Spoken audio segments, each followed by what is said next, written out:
Welcome to the first episode of Dad, Did We Just Break America? I'm Skylar, your resident Gen Z doom scroller. And I'm Corey, your cynical Generation Xer. Basically, we agree on most things, but we view politics and other life events through different generational lenses. And we can't be the only ones looking at each other asking, how did we get here? Is America broken, or are we still holding it together?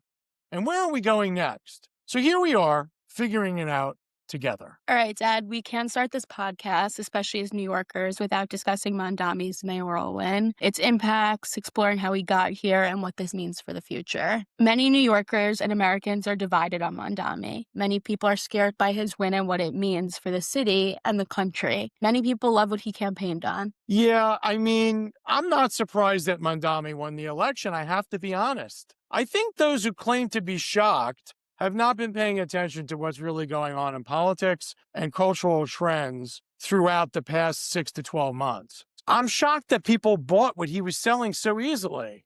And I think it says something more about the country as a whole, and much more importantly, the state of the Democratic Party in today's political mix-up. Yeah, I totally agree with that. Why don't we jump in and explore all of that piece by piece? So you said you think that people who claim to be shocked haven't been paying attention to recent trends, politically, culturally, or otherwise. Why do you feel that way? The Trump effect. It has to be the Trump effect. Mondami used the same system Trump did, just on the other side of the spectrum. Trump went all the way to the right. That helped him get elected in 2016. And then in order to fire up the base for the 24 election, Trump dug down deep into conservative nature. Mondami did the same thing, only to the Looney Tune land of the Democratic Party. Yeah, no, totally. And I think we've had this conversation at our own dinner table.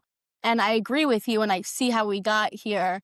I find what Mondami was telling maybe a little scarier because he's actually a socialist. Well, when you say socialist, what do you mean by social? I mean, he believes in living on a commune. He doesn't think that anybody should have wealth, anybody should own land. He gives part of his salary each month to the Democratic Socialists of America. He was a card-carrying member. Okay. See, I think that's the biggest problem. I think the biggest problem is the Democratic Socialist platform is succeeding in New York City, which is kind of ironic, right?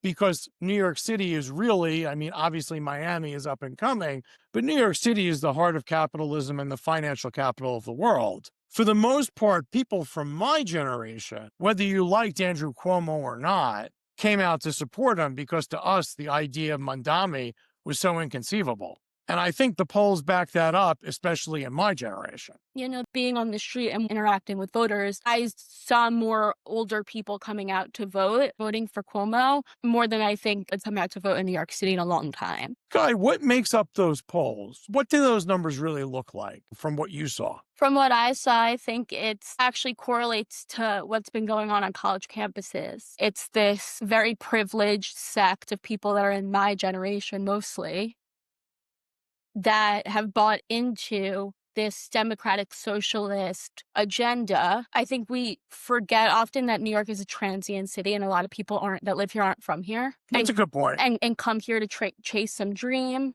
whether that's after college or they didn't go to college. And we all have dreams, and chasing those dreams are hard and reality sucks. And I think that if New York stood for anything in the past, at least, it was that those dreams are attainable, but not without hard work. Somebody like Mondami came on the scene and told people who are struggling, especially in my age demographic, he gave them somebody to blame. And the people to blame are the capitalists. Yeah. The big bad people who made all the money, who are the reason why you don't have money. Right. You can't pay your rent because of X, Y, and Z, who's the top 1%, when in reality, you can't pay your rent because you don't leave the house and you don't have a job. Well, is that true that the majority of Mondami supporters are, it's not just people who are unemployed, it's people, I believe the poll said that most of those people are really from the gig economy, right? What does that mean? What's a gig economy?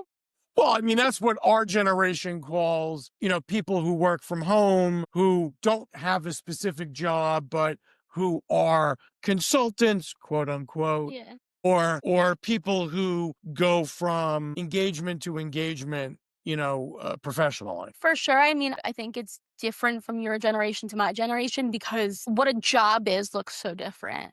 Like people make Wait a second. How does the job look different? A job is a job. but careers are different. Like an influencer is a real thing. Those people Well, you think it's a real no, thing. it is a real thing and a lot of those people actually work very hard and they At doing what? an influencer. Because they go on the internet and No, they they wear somebody else's t-shirt? no, they actually have a lot of influence and it's a real job. But it does also create this warped sense of reality because you don't see what they're doing behind the scenes. You just see them on social media and they're so wealthy and it's confusing, which I also think fuels the anger. And I think that a lot of people in my generation, part thanks to colleges and universities, are everything that is taught to people my age is taught under the guise of that we live in a broken country. This is a broken system and America is the bad guy. So why not burn it to the ground? And what are the consequences of that, though? I mean, there are some things about the federal government and the way in which the government operates that probably could be fixed or tweaked, right? Of course. But obviously, America is not the bad guy. The idea of the American dream is still alive. Anybody can come to this country with, a couple of dollars and a dream and make it big. Yeah, I wonder what that means, how you said what happened to the Democrat Party. Most high-level Democrats, because I don't know who the leader of the Democrat Party is right now, but if most high-level Democrats in government are Democrat socialists and this is their agenda, then where does that leave us? We have a two-party system and they're not even on opposite sides of the spectrum, they're on two different planets. Well, that we could agree upon, maybe even from different, obviously from different generations. But, I think the biggest takeaway from Mondami's victory of, for the new wave of democratic socialists, um, is that thought process is seen to take over the Democratic Party. And listen, I'm your resident, grandson of a Tammany Hall politician or Tammany Hall Democrat, and Tammany Hall's gone. I mean, it blew up. It's over. It burnt to the ground. Thank God my grandfather's not here to see what's happened to the Democratic Party because he would look at that as, well, you're all Republicans or something maybe even worse than that. You're all completely different. Well, yeah, I think just the basic fact when you took a step back and realized that a Cuomo in New York City had to run on an independent ticket because the socialists won the Democrat primary was even by itself crazy. I mean, he's a Cuomo. That is true. So what are the big takeaways from this? Think that number and I gave my efforts to help Cuomo and never thought I'd be in a Cuomo t-shirt asking people to vote for him. There, things happen, you guys. But there was no other serious option. Let's talk about that for a second. So Please. there was a Republican option, Sliwa, right? So why was that not an option? Why was that not an option for your generation, you think? I think that Leo as a character, I think he's funny. I see him on TikTok all the time. People make clips of the crazy things he says, and they're very hilarious. So you think Slee was just entertainment? I think he's a joke, and Sliwa has been running for like most of my life. No, I think he's been running for more than your life. Right. So at what point do you say it's not working out and maybe you're not a serious candidate? What do you think about there's a conspiracy theory going on the internet that Sliwa was paid to stay in the race. That, and I've also heard that he was offered a lot of money to get out of the race. But I think from what I read, he was paid more money to stay in the race as a spoiler so Cuomo couldn't win. I believe it. Or do you feel it? Two different things. I don't know that I feel it in the air, but Let's make that a ground rule. Do you believe it or do you feel it? I believe it because I think that there are a lot of people that don't live in New York City that won't be affected necessarily by what happens here under Mondami, that look at us as a bunch of fools, number one. And number two, it's the best 2028 campaign for a Republican. The ads write themselves. Look You mean having Sliwa as an opponent? No, paying him to stay in the race so Cuomo can't win, so Mondami takes over and destroys the city. And then you see the 2028 ads, JD Vance, Marco Rubio, whoever it is. Don't let them do to America what they did to New York City. So you're talking an even bigger conspiracy. Yeah. You're talking, I mean, moving into the realm of like a Republican back conspiracy that let New York fall, let New York fail. That's the quintessential, nail in the coffin for a 2028 election. Yeah, because it's not like you let Iowa fall. So you're saying who cares about Iowa? I care about Iowa, but you let New York City fall. People don't. I had friends that were in from Israel, right? A couple weeks ago, a month ago. And when they were talking to their friends, they weren't like, oh, we're coming to America. They were like, we're going to New York City. They'd never even been to America before. So you're saying as like a separate destination, almost like it's its own place. It's its own place. Well, it is in America. But it's its own thing. It's larger than that. Okay. And you're going to let New York City fall to socialism? Again, everybody doesn't, seems to forget, I think, because they're not, it's not sound biteable, right? It doesn't give you clickbait, right? That in order to govern New York City, you still have to depend on the state because all the money comes from the state. Then you still have to get federal money. How do you operate, and Donald Trump, well, we all support him. We all think he's a great president right now. Donald Trump doesn't play by anybody else's rules. So he could wake up on the wrong side of the crib and decide, that guy in New York City, forget him, press a button, get a Diet Coke and say, no more funding for New York City. Goodbye and good luck. Well, he basically said that. Yeah, but then they had a little meeting and they shook hands and everything's all. In the meeting, he was asked about the funding, and he was like, even if he's not doing anything necessarily wrong, if he's doing things I don't like, I could withhold funding. Interesting. And what are your thoughts on that? Is that right for the president to do to a city in the United States? Should the president stay out of it? I think saying the president should stay out of it is naive about how our system works. That would be great, but we don't live in a utopia. I think he has a place in it. I guess in this realm, because I'm scared of Mondami and I fear him having. Well, so let's dig deeper into that. Why do you think your generation or the generation right above you is so taken by the democratic socialist concept? Okay, I have tons of thoughts about this.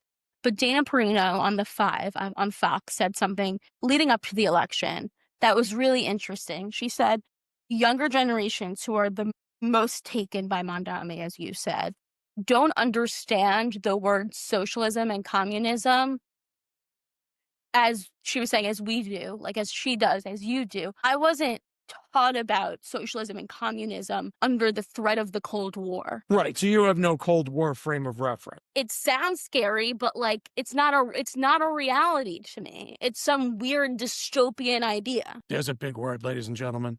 Like, do you know what I mean? Like you say he's a socialist and a communist and you're trying to scare people, and that's great because those things are scary, but what does that mean? Okay, so let's delve into it. What does socialism really mean in your generation's mind's eye? Like, what did they think socialism means? I'm just asking you for a general description of what socialism means to your generation. Most of my generation thinks socialism is a good thing. It all stems from. There's a fundamental difference in that most of my generation thinks that it is the government's responsibility to take care of its citizens far and beyond what is actually their responsibility. No, I understand what you're saying. So, like how Mondami said it in his victory speech, there's no. Well, the definition of socialism for our generation is the government should decide everything on the planet. There's no free market. There's no free capitalism. There's no free will. Whatever you do in life, whatever you buy, whatever you sell, however you make, however you work, everything about your life should be decided for you. And the haves and the have-nots shouldn't be a thing because it should just be everybody gets what they get and they don't get upset. Now, I guess no one from your generation realizes that doesn't really work. No, that's what I said in like the Newsday thing. Somebody has to pay for these things. We don't live in a utopia. Things just don't appear. Well, no matter how much you want them to appear, like, rent freezes and free buses and, free bodega food and all that kind of. Somebody has to pay for that. But does your generation understand that they're the ones that are going to have to pay for it? I don't believe so. Because it's not a realistic worldview they're looking through. You have to understand, I went to college after George Floyd was killed, and it the world was a different place before and after, and it changed how a lot of people saw the world, and I think most people in my generation look through the world and how are we treating those that are less than us? How are we treating the minorities? How are we treating this, that, and the other? Not through a realistic worldview where, like, somebody has to pay for that. So, how are we treating people? That's obviously important. We should be kind to people and give everybody the equal opportunity to succeed. But at the end of the day, somebody has to pay for that. Somebody has to pay for those buses. They don't just run. Well, that's the fundamental disconnect to Mandami's economic theories. He doesn't have one. Well, he has them, but they don't make logical sense. The problem is that there has to be a budget. There have to be appropriations. Any major city, especially New York, with millions and millions of people packed into one area, it doesn't operate in some vacuum concept of this makes more sense because it helps the greater good. The idea that capitalism is bad is anti America. We recently had that article that we wrote that just came out on the Robotsky Institute that discusses the actual technological inventions that Mandami used, which is the same thing President Trump used, by the way. Yeah. But the actual technological advances that Mandami used in order to get elected are the actual technological advances that were built by capitalism and venture capital. Well, yeah, go to anywhere else in the world and look at the everyday people that are living in poverty, and their leaders are some of the richest people in the world. What you can make of yourself here isn't possible anywhere else. There's one reason for that. And that is? Capitalism. We live in a country where you can dream and you can make those dreams a reality. So Unless if you understand that and you're from their generation, how is it possible that they think that the government is to blame and that capitalism is bad? Because your generation is a generation that grew up with Instagram and Snapchat and TikTok and all these wonderful other social media platforms that show everybody having a gajillion dollars and flying on a private jet and on the bow of a yacht, when obviously that's not reality. I think number one, to pick up on what you're saying, the flaunting of all this wealth, I think actually for some people is aspirational, and for other people just makes them angry. So is that what gets somebody like Mandami elected? That there's a whole group of the population who's angry because they're not on that yacht, they're not on that jet, they're not off doing whatever it is they want to be doing? For sure, I also think there's a lot of people that connect to Mandami and that have probably connected to him and have been paying attention to him for a long time.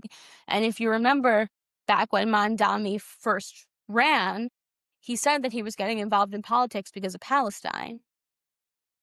And that is a big deal for a lot of people in my generation, and they believe what he believes. Okay, well, let's take a turn.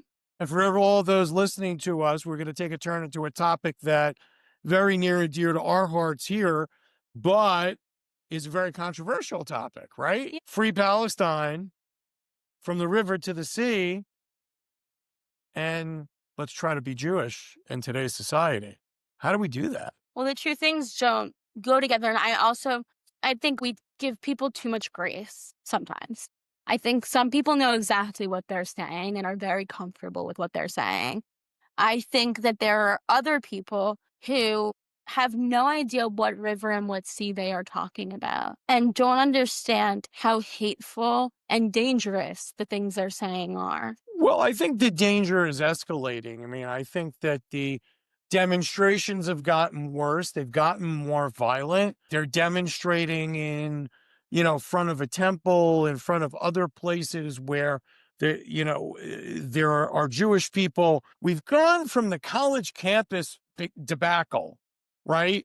And I got to tell you, colleges have always been the bastion of democratic society, right? Yeah. They've always been the place where people go to express themselves and talk about all these new theories and, inclusion, from the 1960s, which you could only read about at this point, where, it was anti-war. The heart of the Vietnam. Right. And all of that stuff to today where it's the new generation's Vietnam is Palestine. But the differences are, right?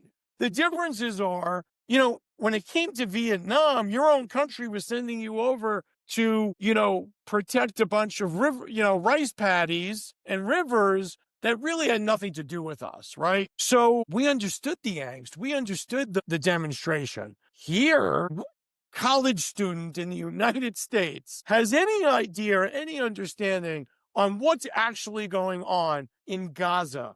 And there is no Palestine to understand what's going on in Palestine. So what is it? It's what's going on in Gaza? Well, I think that the social justice warriors have picked their cause. And what's so interesting is that there's actually genocide happening all over the world. Which nobody. Nobody talks about it. Nobody's concerned. Nobody's bothered. They're really worried because post George Floyd, we look at the world and we're taught about the world through an oppressed v. oppressor lens. And everybody has to fit perfectly into one of those two boxes. So the oppressor versus the oppressed. Israel is a powerful country.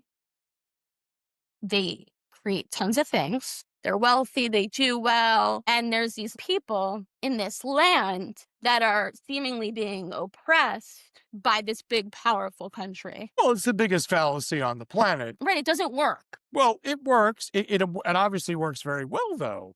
Right, but it's as a rhetoric, it works right. very, very well. Listen, I got to tell you something. The PR team who represents Hamas has to be the greatest, public relations campaign apparatus on the planet. Well, yes, because it's all, by the way, forget about what's been going on since October 7th, but you have to first believe that Palestine's a place to believe in the cause. And newsflash, Palestine's not a place. And so it's built on the biggest lie. And it's genius. I've seen into Gaza this past summer. I looked into Gaza. I didn't see Palestine. The Israeli government has not always been 100% right. No, of course not. No government is 100%. And the Israeli government, we don't live there, we just visit there. So the Israeli government, makes decisions sometimes that we all probably don't agree with. But again, I don't believe that the Israeli government is setting out to kill all these people or to oppress these people. As a matter of fact, I think it's quite the contrary. I think that the citizens of Israel are probably not unlike the melting pot that built the United States of America. There are Arabs and Christians and Jews and Muslims and all sorts of different oppressed people who are actually citizens, pay taxes, and have the right to vote. The same way that the Irish and the Italians and the Hindus and the Jordanians and the Persians and anybody else who was ever oppressed came here to the United States and was granted citizenship. The problem is the way in which we communicate today. The news is bought and paid for. The newspaper is somewhat laughable. You should put it on the bottom of your birdcage after you're done maybe playing the crossword puzzle. Right, if that. And where being in the news used to mean something. Being I'm saying, working in the news and being a newscaster and being a journalist used to mean something. Now today it's a joke, and anybody can say anything on X, on Instagram, on TikTok, on here, on there. And there are people who believe whatever they hear and see on these social media platforms. And that's what caused the biggest Democratic city on the planet to elect a Democratic socialist as mayor, who's about to turn this city upside down, shake it out like a salt shaker, and see what he could find. Well, for sure. You talked about the Jews being harassed at the synagogue near our house. What was that, last week? The week before that? Last week. Mondami's, what was that? His Was it chief of staff? Chief of staff or whatever that responded said that, it's wrong to harass anybody for what they believe in. Basically, I'm not quoting what they said. But that the event that was taking place at the synagogue, it was through an organization that's only in existence to help people make Aliyah, which, for those of you that don't know, that's for Jews outside of Israel to move to Israel permanently. It's an organization that helps people find housing and jobs and helps them acclimate to their moving to another country. And a lot of Jews are scared and don't know where to go. Acting up and moving from New York City to Israel, where, like you said, we don't live there, we travel there, we visit, is a scary and large endeavor. Traveling anywhere, moving anywhere is a scary. Right. So this is what this You event. could move around the block and need assistance. Yeah, probably. But this was Well, what you this could. yeah, this is what this event was about. And so that's where Mondami's spokesperson or chief of staff, whatever, said that the event that took place, so while it was not right to harass these people, the event that they were holding goes against international law. What does international law have to do with something happening in New York City? Forget about what international law has to do with something happening in New York City. We're not a signatory of the ICC. International law does not have anything to do with us. It doesn't govern our lives. It doesn't apply to us. Right. We live in New York. We live in the United States of America. The laws of the state of New York and the laws of the United States. Right. So we elected somebody who really believes in international law and says that we're a city that believes in international law. I don't know if he plans on signing on to the ICC by himself. I don't know what he plans on doing, but that response told me everything I needed to know. Forget that I'm Jewish and I find it personally offensive and that I worry for my safety and our safety. What are you even talking about? So, as a young person now living in New York, what do you think about the safety living in New York City? I'm not running and fleeing and packing my bags and leaving. I understand why people are. I understand why people with younger children are. Well, right. And I agree with you. I think, and again, I'm looking at it through the Gen Z parent lens, right? If I had young children right now, I would say, what the hell am I doing here?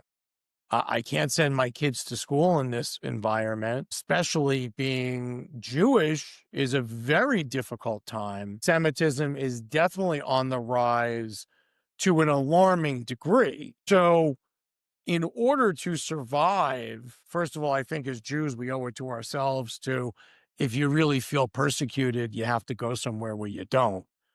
And in today's day and age, I don't think there's any reason not to, because most people work and can work from wherever. Again, if you have a job in New York City and you're stuck in New York City because you have a job here, you have to make the best of it. But how many of those jobs are going to be left after this socialist platform becomes the rhetoric here in New York City, becomes bedrock policy? Well, yeah, you're the economy guy. You don't need to be a rocket scientist or have any sort of degree to understand that socialism in this city in particular with the business that goes on here, they don't go together. Well, there's no possible way. First of all, socialist in America doesn't work. From an economic perspective, and we'll go on the economic tangent for a minute. You know, New York City itself has one of the biggest economies in the world. How does one jerry-rig the economy that survives on capitalism? I mean, obviously,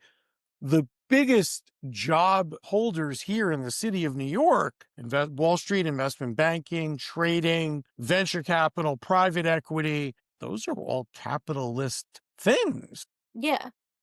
Those people who live and work in the city of New York, Manhattan especially, are, pay for housing, use the services in the city, shop here, eat here. They pay the most in taxes. How are you going to redistribute that wealth? How many bankers, traders, or private equity people or venture capitalists are going to continue to operate and work in a city where it becomes a disadvantage to be there? No one with a brain. Correct. And that's why it's, from my perspective, the economic concepts of Zoran Mondami are laughable at best. How are you going to allocate the budget of the city of New York? You're going to defund the police. You're going to make the buses free. You're going to give away food. There's no possible way you could hold on to property value. There's no possible way the corporations that have existed here for 20, 30, 40, 50 years are going to stay here. No, they can't. Then their talent leaves and goes elsewhere where people can get a decent tax structure and a decent wage, and they could get the goods and services they're used to. How many businesses in the city of New York survive on the tax base or of the spending base of those people who work here. What's your biggest user of that? Restaurants. Yeah, nobody really talks about that. Restaurants can't survive. Well, how do the restaurant, at least 5 out of 10 restaurants don't make it in the first 5 to 10 years of operation. Now, if you squeeze that a little bit more, let's say only 3 restaurants make it out of 10. Why would anybody open a restaurant anymore? These things, a lot of these things that were said by the mayor-elect were said to win an election. How they translate into actual practice or actual economic policy are Well, few and far between because they don't really mate with the actual situation that's going on or the actual economic base as to how New York City operates. well, again, you said that socialism is just incompatible with America. Forget about economically. Socialism is incompatible with America just based on the fact that like America is it was an idea, a concept, and socialism is another idea. And this country was founded on everything that is the antithesis of socialism. They don't go together. We didn't fight a revolution and fight for our freedom to say, let's just redistribute the wealth and live on a commune. I mean, then we might as well have been part of England. It's taxation without representation. Right. I think that there are corollaries to both, or there are pros and cons to both. But the idea is that the society that created all of the things that your whole generation takes for granted, from the recording device that's recording our cast right now. We're so sorry. Yeah, okay. And I really hate the sound of my own voice. But the technology that everyone's listening to us on, to the internet that carries this podcast, to the articles that go out there on the Robotsky Institute for the past, however many years we've been here, that's all taken for granted today. But that wouldn't exist if there was no capitalism. In a socialistic society, there's no first place trophy for getting to market first with a new idea. And that's not how it works. It doesn't work like that. And if the government doesn't want it, it doesn't happen. Go to mainland China. I thought one of the most alarming things, and actually, let me go forward and then look it back. The night of the election, I didn't watch Mondami's victory speech until the next day, and I listened to the victory speech. Right. But I also listened to CNN's roundtable correspondence about the entire election, and then they covered the victory speech and went in and out. And Jones was apparently very surprised by the rhetoric that Mondami had to share and his tone, and he felt like this wasn't the unifying figure he had seen in the last couple of weeks. Now, with all due respect to Van Jones, who's had a very successful career and has done very well for himself, and God bless him, Unifying figure. I have no idea where Van Jones has been. I have no idea what he's talking about. Yeah, I don't think unifying is a term I would use with Mondami. He's really very divisive to a point where it's scary. But going back, what I thought was honestly the most frightening, when he basically said there's no problem too big or too small for the government to solve. And it reminded me of the Ronald Reagan quote, the scariest thing somebody could say to you is, I'm from the government and I'm here to help you. That is terrifying. Well, now you're bringing up the quintessential Republican figure from the 20th century, right? So, Ronald Reagan, when most people think about a Republican, they look at, Ronald Reagan. I agree with you to the extent that, and I agree with Mr. Reagan, may he rest in peace, who was one of the better presidents that ever, held the office. One of the best. And I think he looked at every one of the problems in the world pragmatically, and especially in the country, and really understood the role of government. The government is not supposed to be here to tell everybody what to do all day, every day, with each and everything. The notion that there's not a problem that the government can't help out with or can't decide or can't be involved with is just sheer naivete, because the government's not supposed to be involved in every factor or speck of society. The government is supposed to be a government of the people, for the people, policing, if you will, everything that the people do on a day-to-day, operational standpoint. I think that it reminds me of this difference that Charlie Kirk had highlighted in one of his videos, may he rest in peace, that between today's Democrat Party and today's Republican Party, the Democrats play with the government. There's no problem too big or too small. And Republicans, conservative, whatever you want to call them, believe that the government plays its role, but they should stay out of most things. And that capitalism, actually, and the private sector exists for not just wealth, but for the betterment of society. And that private organizations and things like that should step in and aid and support. And they actually, when you let them do that, do a pretty good job at it. There are good and bad and ugly in all of that. That again doesn't mean that you're not wrong in that assumption. There are certain aspects, like, say, the global financial crisis or the Great Depression, where had the government not stepped in and did something, Different. well, it is and it isn't. There would be cats and dogs living together, mass hysteria, right? So we try to stave off disaster as best as we can. But if you ask me, from my generation's point of view, a socialistic New York is a disaster because New York was built. I mean, even the mafia will come in and tell you New York was built on a for-profit system. And boy, did they make a lot of profits here, right? What are we going to do? Redistribute the spoils of war amongst the mafia families too?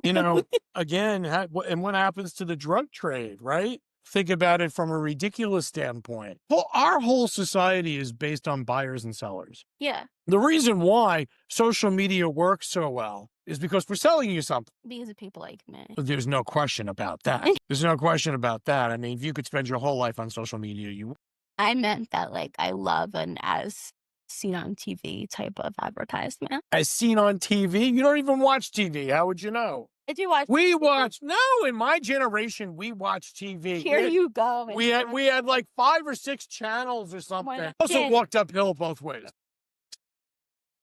So we discussed the polls. These are what things that I found most interesting from the polls that I looked at. This Utah.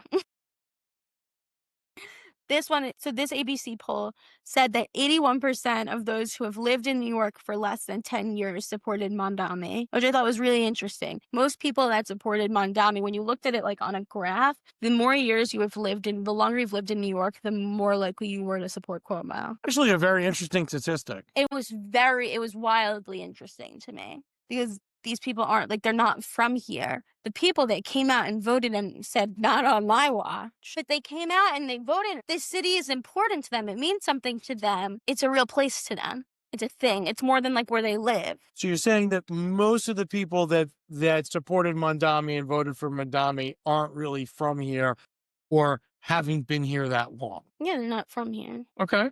What else is interesting in the poll numbers? 78% of voters under 30 and 66% of those range from 30 to 44 voted for Mondami. That was like his voter base. 78% of his voters were under 30. That's a crazy number. Yeah, no? Among voters 45 to 64, Cuomo got 53% of the vote. Doesn't sound like a lot, though. So here, a majority of voters 65 and older voted for Cuomo, while 36% of them, 65 and older, voted for Mondami, which I'm scared for that 36%. Now, what is that about? They're maybe professors. Why would somebody, that's possibly true, right? Why would somebody older than me vote for Mondami? For what purpose? I don't understand it, but I think it's similar to what I call the college campus thing because it was on a college campus post October 7th. And I saw people, and I also saw the writing on the wall in my classroom, where I actually spoke to somebody who went to LaGuardia High School, which for those of you that don't know is a school in New York City. I mean, a performing arts school. Performing arts. Right. That's what she said. And he recalled coming home to his parents, and he's at least 10 years older than me, 5 or 10 years older than me, recalls coming home to his parents and being like, they're imparting liberal wisdom in my classes, and like, this is Samba class. I think there has been, and we could probably take a deep dive on this in another pod, right? I think that there's been a big push in the United States to indoctrinate generations and generations of students into the Democratic rhetoric. Yeah, it's like the Academy Awards. You can't watch an award show anymore. Again, We another can't have nice things. again another well, see, let's not go to the award shows because if you go to Hollywood, again, couple of prong problem I have with Hollywood. First of all, you've never seen a bigger group of snot-nosed, annoying millionaires and gajillionaires, okay, that are all crying over politics. Yeah, Okay. If you think it's so bad, run for office. please don't. No. If you think it's so bad, run for No, office. I agree with you, but this is a Okay. public service announcement to all of them. Please don't. Okay. But at the end of the day, gives you the right. We do. And you know what the biggest problem in this society is? The biggest problem is we reward all of these people who have nothing better to do than sit and criticize. Why? Because we go see their movies, we watch their streaming shows. If everybody in the country who believed how we believe stopped watching streaming services because somebody said something stupid on an award show, you'd see how quick they'd stop saying those things. Well, yeah. Also, it's like you get on stage and you're like, it's so bad here that Orange Man's in the White House. Last time I checked, it's good enough that beyond my wildest imagination, you're still on stage accepting an award. No, it's the quintessential ridiculous position. Yeah, they're unaffected. So stop talking to me about Correct. Because about nothing, what's going all of those people, nothing that goes on in the world has anything to do with whether those people survive economically or socially. No, when was the last time you've been to a grocery store before you tell me about the common man? How much is a roll of toilet paper? They have no idea. You have no idea. So shut up. Exactly. But that's exactly my point. So that's why none of those people on X, on social media, this one supporting that thing, that one supporting the other thing. What planet are these people from where you want to use your celebrity status for something good? All the power to you. Go take care of the homeless crisis throughout the country. Go take care of how we treat our veterans when they come home from defending us. Don't get me started on that. Another pod. Don't get me started. Nothing makes me angrier. That's reality. Right, and it's deplorable. You want to talk about deplorable, Hillary? That's deplorable. Correct. So summing up the poll numbers from Mondami, it really seems that 30 and under is what got him elected, right? Yeah, 'cause they believe in the nonsense. And they're not hearing from the person that fled communist, whatever, or the person that fled Cuba. Go talk to the Cuban community in Miami. Nobody loves Trump more than them. Well, they're certainly not voting for democratic socialism. No, but go speak to them. We talk about these things, and there are people that have actually experienced these things. They're not like just phantom ideas. And we don't speak to the people that have actually been affected by the ideas that we talk about. Well, the problem is what are your thoughts on your generation or the generations in and around you of there being too much information and a lot of that information being incorrect I think it's an issue. or a derivation of some potential information that may have been correct at the start of it, but it got changed, turned, stomped on, ruffled, crumpled up, and it comes out totally different. I think it's an issue. I think there's too much information and we're aware of a lot more than we used to be. We have a lot more access than we used to have access. But look where we are. Yeah, it's not free.